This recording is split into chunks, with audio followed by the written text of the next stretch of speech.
میں نہیں سمجھتا یہ کسی جگہ بھی مکمل جس کو کہنا چاہیے کمپلیٹلی نافذ ہو، یا یہ تو میں نہیں کہوں گا کہ نافذ العمل نہیں ہے، لیکن بظاہر لگتا ہے ایسے ہی میرے خیال میں. تو ہم کیوں ایک ایسی چیز پہ اپنی انرجیز کو وہ کریں؟ دیکھیں نا، اگر مسلمان دنیا کی آبادی کا 1/6 ہے تو پھر بھی ہم چاہتے ہیں کہ ان کے اوپر اپنا امپوز کریں. تو دنیا کی آبادی 6.5 ارب کے قریب ہے، آپ 1.25 ارب کے قریب مسلمان لگا لیں تو still we constitute only part of the plants population. تو ہم جوز ہیں، کوئی نہیں ہے، لیکن کوئی کے اوپر ہم حاوی ہونا چاہتے ہیں. تو ہم کو سیکھنا چاہیے کہ دنیا میں کیسے دوسروں کے ساتھ ہم کو کو ایگزسٹ کرنا چاہیے. تو میرے خیال میں ایک تو یہ قصہ ہے. ایک اس صورتحال کو مزید جب ٹیررزم یا دہشت گردی آئی تو انہوں نے بھی نام وہی دیا کہ ہم اس طرح کا اسلام، اس طرح کا اسلام. ایک تو مذہب کے شیڈز اتنے ہیں کہ یہ کہنا بہت مشکل ہے کہ آپ کس قسم کے مسلمان ہیں، درمیانی مسلمان ہیں، سخت مسلمان ہیں، ماڈریٹ ہیں. تو ایک کنزرویٹزم اور ماڈرنزم کی جنگ. تو جو ہمارے جیسے آدمی جو پاکستان کو دیکھنا چاہتے تھے، لیکن 60 سال میں ڈاکٹر صاحب بہت کچھ کیا جا سکتا تھا.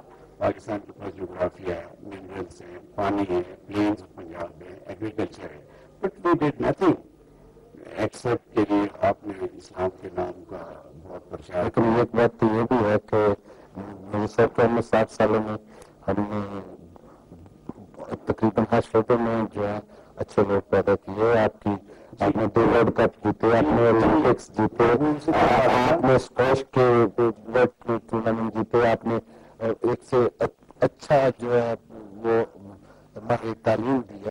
سو میں اسی طرف آ رہا تھا کہ ہمارے پاس ایسی ایکٹیویٹیز یا ٹیلنٹس کی کمی نہیں ہے. آپ جیسے کرکٹ 2020 کا ریسنگ دیکھ لیجیے. ہمارے پاس آرٹ میں، ثقافت میں بہت اچھی آوازیں ہیں، بہت اچھے ذہن ہیں، سب کچھ ہے. ہمارے انجینئرز ہیں، وہ بلڈ کر سکتے ہیں. لیکن سمہاؤ کوئی ایسی چیز ہے کہ جو ذرا سی جب ایک کرن لوگوں کو نظر آتی ہے کہ شاید یہ کرن ہے روشنی کی، تو کوئی چیز اس کو وہیں جیسے نچوڑ لیتی ہے، جیسے جکڑ لیتی ہے. اب یہ دیکھیے پاکستان میں اس وقت جو ہو رہا ہے خون خرابہ، اس میں کیا کوئی ترقی کرے گا؟ کیا کسی کی آواز نغمہ اس کو بکھیرے گی فضا میں؟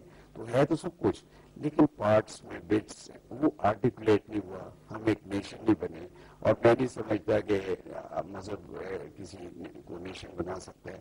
اگر کوئی چیز ہے جو بنا سکتی ہے تو دیٹ از اونلی ڈیموکریسی. ناظرین آپ نے سنا میجر ریٹائرڈ محمد عارف صاحب جو کہ ہمارے کتنے انکشافات جوابات دیے ہمارے سوالوں کے. میں خود بھی بہت اس پہ حیران ہوں. میرا خیال ہے کہ آپ کو بھی ان سوالوں کے جواب سن کر حیرانی ہوگی کہ ہم لوگ کس سمت میں جانا چاہیے، لیکن ہم لوگ کس طرح ہیں. لیکن مایوس نہیں ہونا چاہیے کیونکہ مایوسی انسان کو کفر کے قریب کر دیتی ہے.